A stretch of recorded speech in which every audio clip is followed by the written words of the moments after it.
जिस व्रत के करने से प्राणी मोह से मुक्त हो जाता है उसे आपको बताता हूँ। सुने, देव स्वर्ग में और पृथ्वीलोक में दुर्लभ भगवान सत्यनारायण का एक महान पुण्य व्रत है। आपके स्नेह के कारण इस समय मैं उसे कह रहा हूँ। अच्छी प्रकार विधि विधान से भगवान सत्यनारायण का व्रत करके मनुष्य शीघ्र ही सुख प्राप्त कर परलोक में मोक्ष प्राप्त कर सकता है।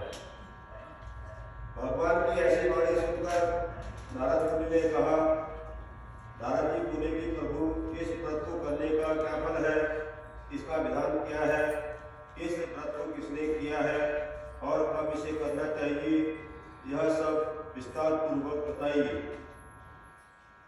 श्री भगवान ने कहा कि यह सत्यनारायण भगवान का व्रत दुख सुख आदि का शमन करने वाला, धन धान्य की वृद्धि करने वाला, सौभाग्य और संतान देने वाला तथा सर्वत्र विजय प्रदान करने वाला है। जिस किसी भी दिन भक्ति और श्रद्धा से समन्वित होकर मनुष्य ब्राह्मणों और बुद्धवादियों के साथ धर्म में तत्पर होकर सायंकाल भगवान सत्यनारायण की पूजा करे, नैवेद्य के रूप में उत्तम कोटि के भोजनीय पदार्थों को समा मात्रा में भक्ति पूर्वक अर्पित करना चाहिए। केले का फल, घी, दूध, गेहूं का चूर्ण अथवा गेहूं के चूर्ण के अभाव में साठी चावल का चूर्ण, शक्कर या गुड़, यह सब भक्षण सामग्री समा मात्रा में एकत्रित कर निवेदन करनी चाहिए। बंधु बांधवों के साथ श्री सत्यनारायण भगवान की कथा सुनकर ब्राह्मणों को दक्षिणा देनी चाहिए। तदंतर बंधु बांधवों के साथ ब्राह्मणों को भोजन कराना चाहिए। भक्ति पूर्वक प्रसाद ग्रहण करके नित्य गीत आदि का आयोजन करना चाहिए। तदंतर भगवान सत्यनारायण का स्मरण करते हुए अपने घर जाना चाहिए। ऐसा करने से मनुष्यों की अभिलाषा अवश्य ही पूर्ण होती है।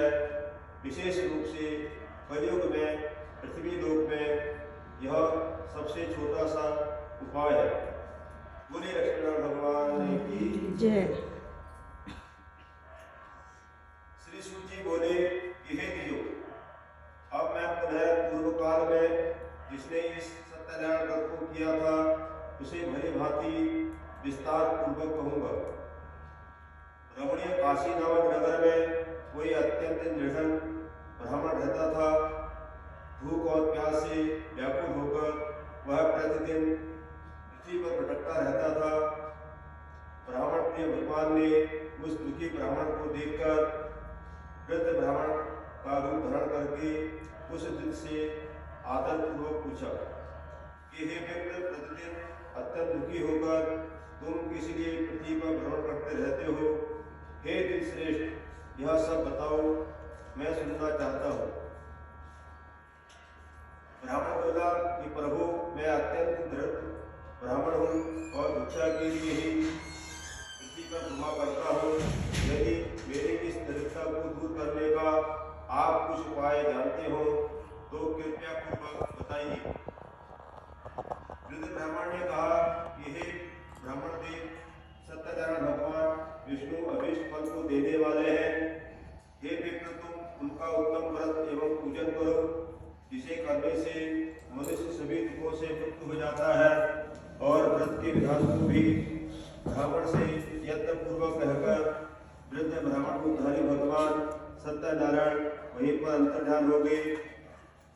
वृद्ध ब्राह्मण ने जैसा कहा है उस व्रत को अच्छी प्रकार से वैसे ही करूंगा, यह सोचते हुए उस ब्राह्मण को रात में नींद नहीं आई। तदंतर प्रातःकाल उठकर सत्यनारायण का व्रत करूंगा, ऐसा संकल्प करके वह ब्राह्मण भिक्षा के लिए चल पड़ा। कुछ दिन ही ब्राह्मण को भिक्षा में बहुत सा धन प्राप्त हुआ।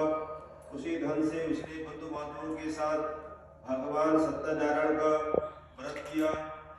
इस व्रत के प्रभाव से वह श्रेष्ठ ब्राह्मण सभी दुखों से मुक्त होकर समस्त संपत्तियों से संपन्न हो गया। उस दिन से लेकर प्रत्येक महीने उसने यह व्रत किया। इस प्रकार भगवान सत्यनारायण के इस व्रत को करके वह श्रेष्ठ ब्राह्मण सभी पापों से मुक्त हो गया और उसने दुर्लभ मोक्ष पद को प्राप्त किया।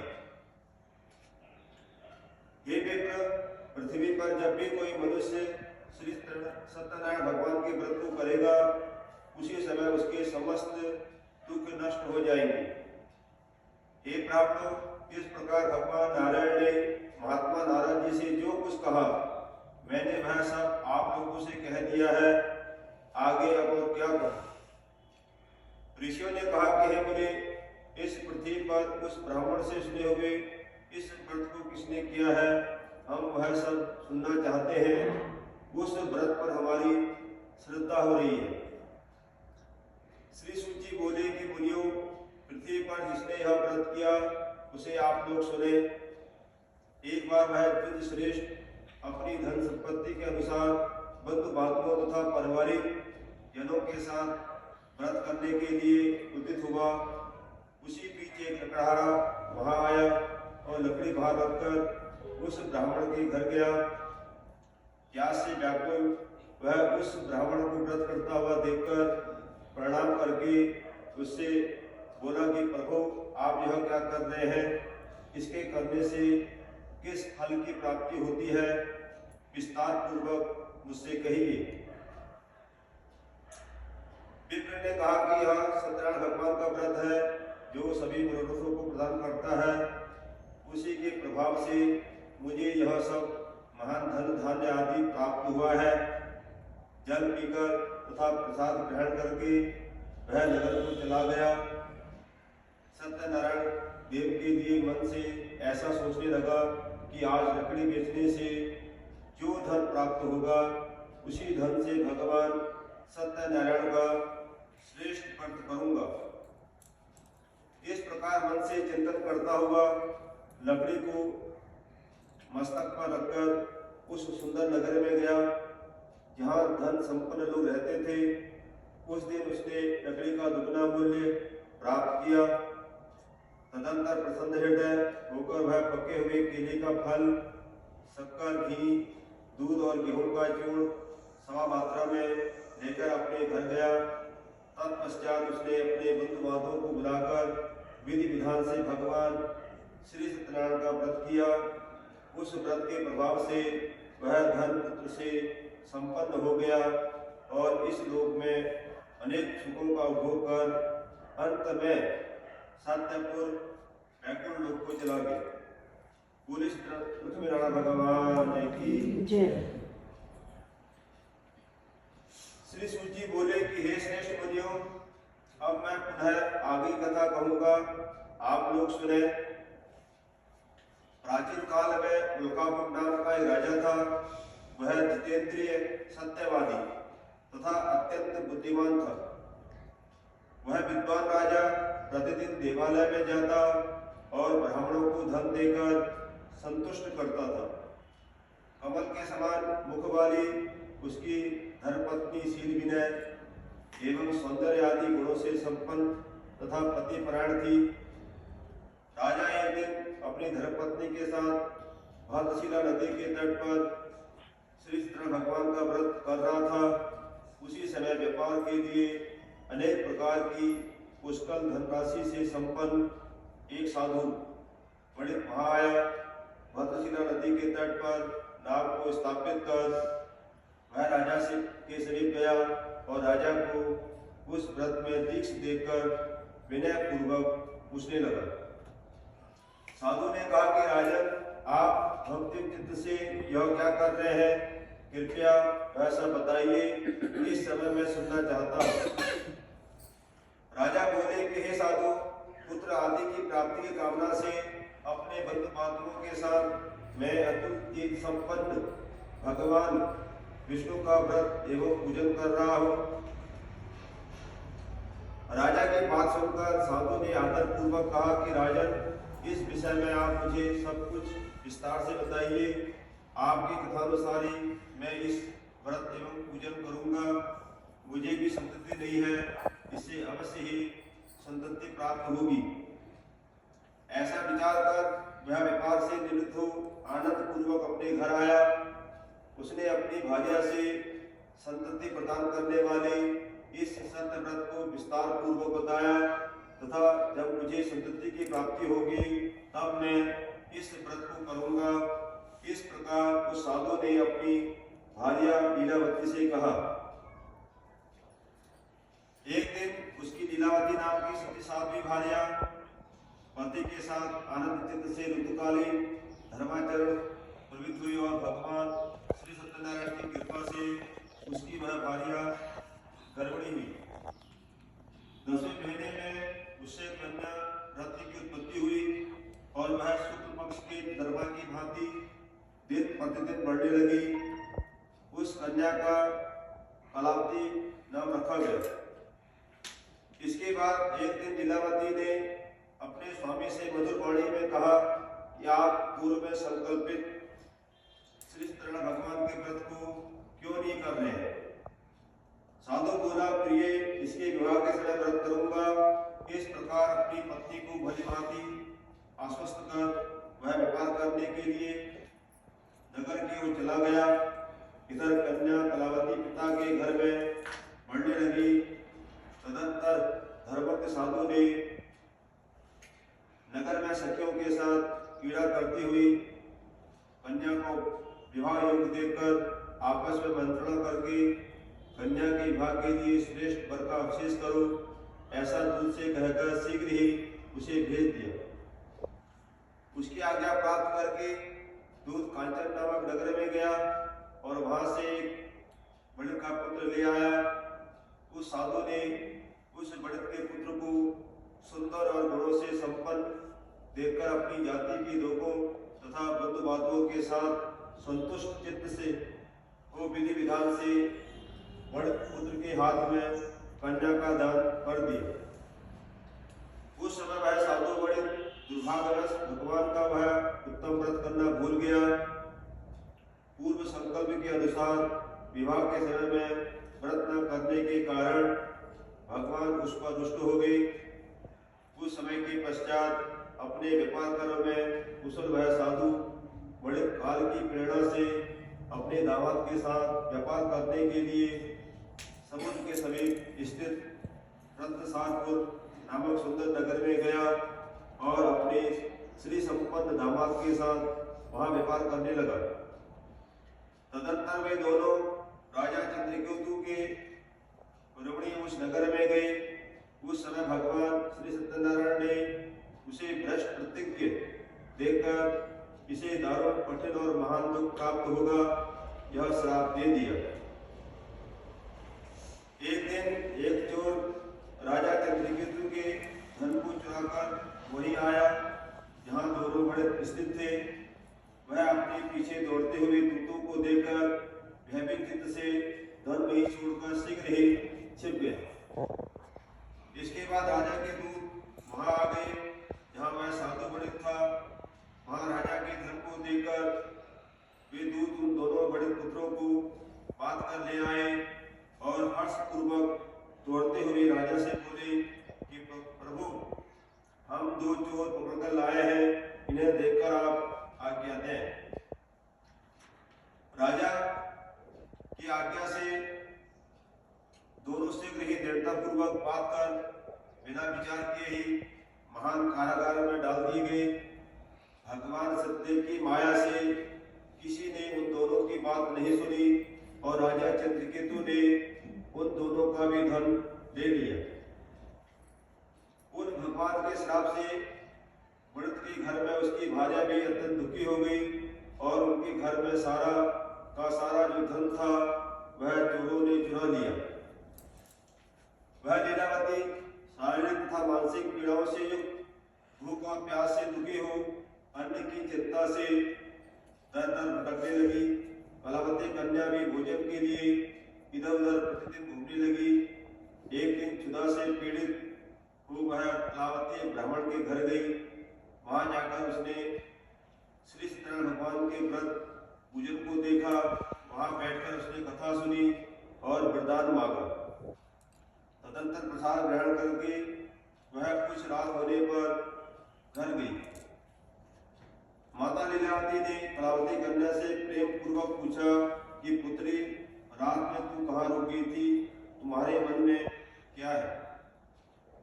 कलावती कन्या ने तुरंत माता से कहा कि माँ, मैंने एक ब्राह्मण के घर में मनोरथ दान करने वाला व्रत देखा है। कन्या की उस बात को सुनकर वह व्रत की भार्या व्रत करने की उद्यत हुई और प्रसन्न मन से उस साध्वी ने बंधु बांधवों के साथ भगवान श्री सत्यनारायण भगवान का व्रत किया तथा इस प्रकार प्रार्थना की कि भगवान, आप हमारे पति एवं माता के अपराध को क्षमा करें, वे दोनों अपने घर शीघ्र आ जाएं।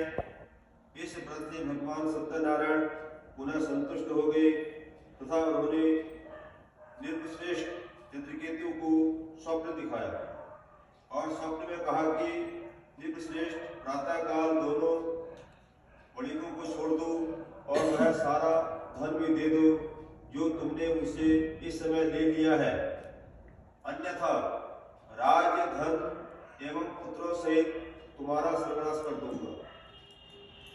राजा से स्वप्न में ऐसा कहकर भगवान सत्यनारायण अंतर्ध्यान हो गए। इसके अनंतर प्रातःकाल राजा ने अपने सभासदों के साथ सभा के मध्य में बैठकर अपना स्वप्न लोगों को बताया और कहा, दोनों बंदी पुत्रों को शीघ्र ही मुक्त कर दो। राजा की ऐसी बात सुनकर वे राजपुरुष दोनों महाजनों को बंधन मुक्त करके राजा के सामने लाकर विनय पूर्वक बोले कि महाराज, बेड़ी बंधन से मुक्त करके दोनों बड़े पुत्र लाए गए हैं। इसके बाद दोनों महाजन बड़े पुत्र निर्वश्रेष्ठ चित्रकेतु को प्रणाम करके अपने पूर्व वृत्तांत का स्मरण करते हुए भय से विलय हो गए और कुछ बोल न सके। राजा ने बड़े पुत्रों को देखकर आदरपूर्वक कहा कि आप लोगों को प्रारब्ध में यह महान दुख प्राप्त हुआ है, इस समय अब कोई भय नहीं है। ऐसा कहकर उनकी बेड़ी खुलवाकर चौर कर्म आदि कराया। राजा ने वस्त्र अलंकार देकर उन दोनों बड़े पुत्रों को संतुष्ट किया तथा सामने बुलाकर वाणी द्वारा अत्यधिक आनंदित किया। पहले जो धन लिया था उसे दुगना करके दिया। तदनंतर राजा ने पुनः उनसे कहा कि साधु, अब आप अपने घर को जाएं। राजा को प्रणाम करके आपकी ही कृपा से हम जा रहे हैं।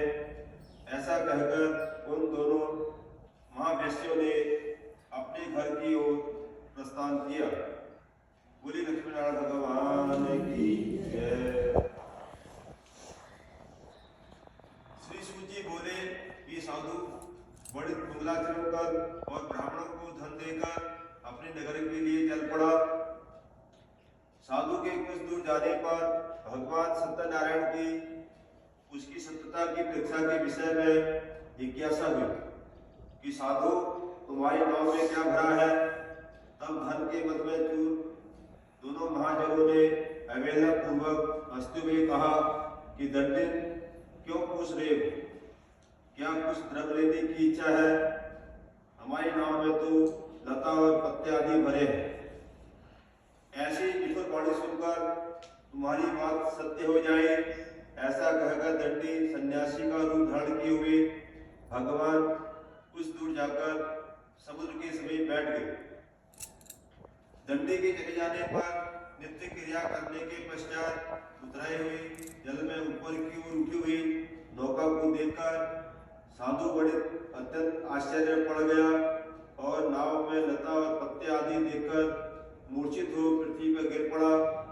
सचेत होने पर बड़े पुत्र चिंतित हो गया। तब उसके दामाद ने इस प्रकार कहा कि आप शोक क्यों करते हैं? दंडी ने श्राप दिया है, इस स्थिति में वही चाहे तो सब कुछ कर सकते हैं, इसमें संशय नहीं। अतः उन्हीं की शरण में हम चले, वही मन की इच्छा पूर्ण होगी। दामाद की बात सुनकर वह साधु बड़े उनके पास गया और वहां दंडी को देखकर उनसे भक्ति पूर्वक उन्हें प्रणाम किया तथा आदर पूर्वक कहने लगा कि आपके सम्मुख मैंने जो कुछ कहा असत्य भाषण रूप अपराध किया है, आप मेरे उस अपराध को क्षमा करें। ऐसा कहकर बारंबार प्रणाम करके वह महान शोक से आकुल हो गया। दंडी ने उसे रोता हुआ देखकर कहा कि हे मूर्ख, रो मत, मेरी बात सुनो। मेरी पूजा से उदासीन होने के कारण तथा मेरी आज्ञा से ही तुमने बार बार दुख प्राप्त किया है। भगवान की ऐसी वाणी सुनकर वह उनकी स्तुति करने लगा। साधु ने कहा कि हे प्रभु, यह आश्चर्य की बात है कि आपकी माया से मोहित होने के कारण ब्रह्मा आदि देवता भी आपके गुणों और रूप को यथावत रूप से नहीं जान पाते हैं। फिर मैं मूर्ख आपकी माया से मोहित होने के कारण कैसे जान सकता हूँ? आप प्रसन्न हो, मैं अपनी धन संपत्ति के अनुसार आपकी पूजा करूंगा। मैं आपकी शरण में आया हूँ। मेरा जो नौका में स्थित पुराना धन था उसकी तथा मेरी रक्षा करें। उस बढ़त की भक्ति वाणी सुनकर भगवान जनार्दन संतुष्ट हो गए। भगवान हरि उसे अभीष्ट वर प्रदान करके वही अंतर्धान हो गए। उसके बाद वह साधु अपनी नौका में चढ़ा और उसे धन धान्य से परिपूर्ण देखकर भगवान सतदेव की कृपा से हमारा पर्वत सफल हो गया है, ऐसा कहकर सज्जनों के साथ उसने भगवान की विधिवत पूजा की।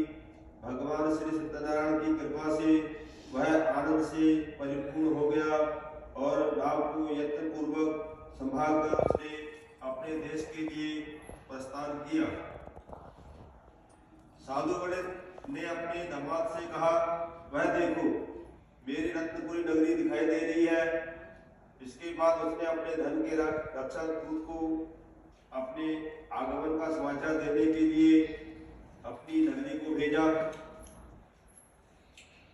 तत्पश्चात दूत ने नगर में जाकर साधु की भार्या को देखकर हाथ जोड़कर प्रणाम किया तथा उसके लिए अभीष्ट बात कही। सेठ जी अपने दामाद तथा बंधु वर्गों के साथ बहुत सारे धन धान्य से संपन्न होकर नगर के निकट धार गए हैं। दूत के मुख से यह बात सुनकर वह महान आनंद से विलय हो गई और उस साध्वी ने श्री सत्यनारायण की पूजा करके अपनी पुत्री से कहा कि मैं साधु के दर्शन के लिए जा रही हूँ, तुम शीघ्र ही आओ। माता का ऐसा वचन सुनकर व्रत को समाप्त करके प्रसाद का परित्याग कर वह कलावती भी अपने पति के दर्शन करने के लिए चल पड़े। इससे भगवान सत्यनारायण तुष्ट हो गए और उन्होंने उसके पति को तथा नौका को धन के साथ हरण करके जल में डुबो दिया।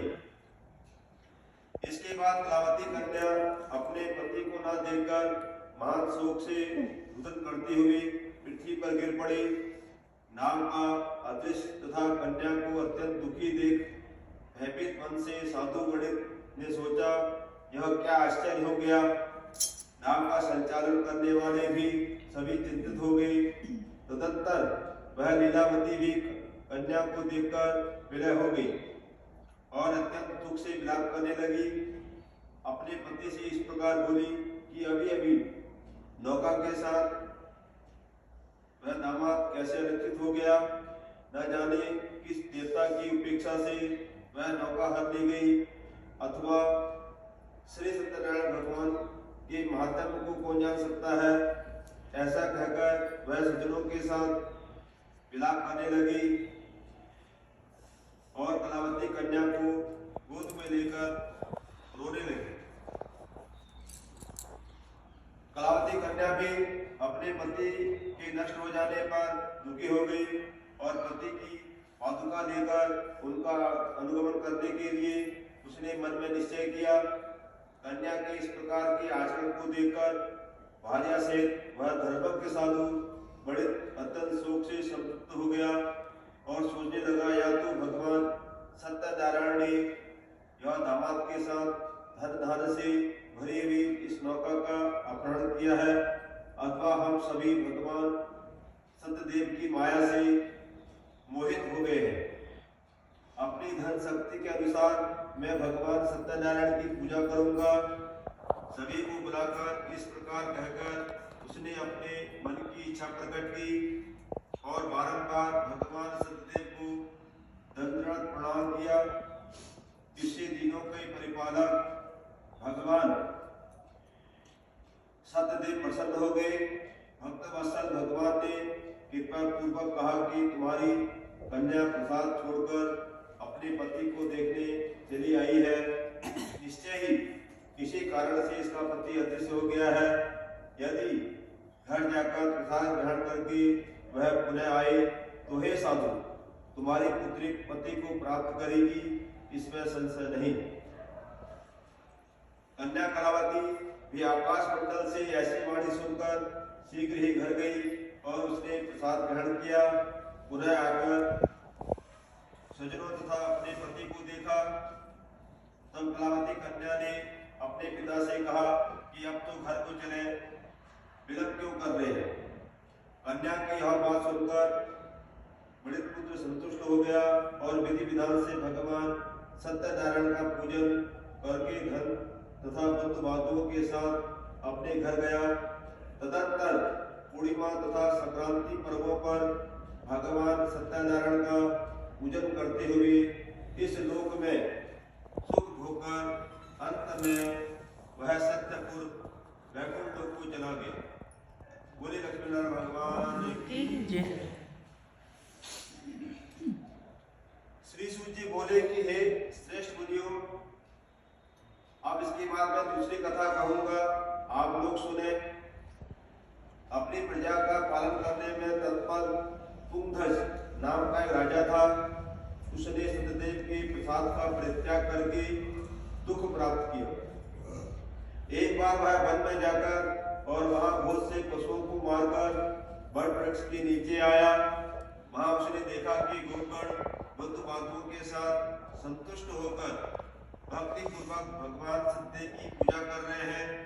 राजा यह देखकर भी अहंकार बस ना तो वहां गया और ना उसने भगवान सत्यनारायण को प्रणाम किया। इसके बाद पूजन के अनंतर सभी गोपगण भगवान का प्रसाद राजा के समीप रखकर वहां से लौट आए और इच्छानुसार उन सभी ने भगवान का प्रसाद ग्रहण किया। इधर राजा को प्रसाद का परित्याग करने से बहुत दुख हुआ। उसका संपूर्ण धन धान्य एवं सभी 100 पुत्र नष्ट हो गए। राजा ने मन में यह निश्चय किया कि अवश्य ही भगवान सत्यनारायण ने हमारा नाश कर दिया है, इसलिए मुझे वहीं जाना चाहिए जहाँ श्री सत्यनारायण भगवान का पूजन हो रहा है। ऐसा मन में निश्चय करके वह राजा गोपगणों के समीप गया और उसने गोपगणों के साथ भक्ति श्रद्धा से युक्त होकर विधि पूर्वक भगवान सत्यदेव की पूजा की। भगवान सत्यदेव की कृपा से वह पुनः धन और पुत्रों से संपन्न हो गया तथा इस लोक में सभी सुखों का भोग कर अंत में सत्यपुर वैकुंठ लोक को प्राप्त हुआ।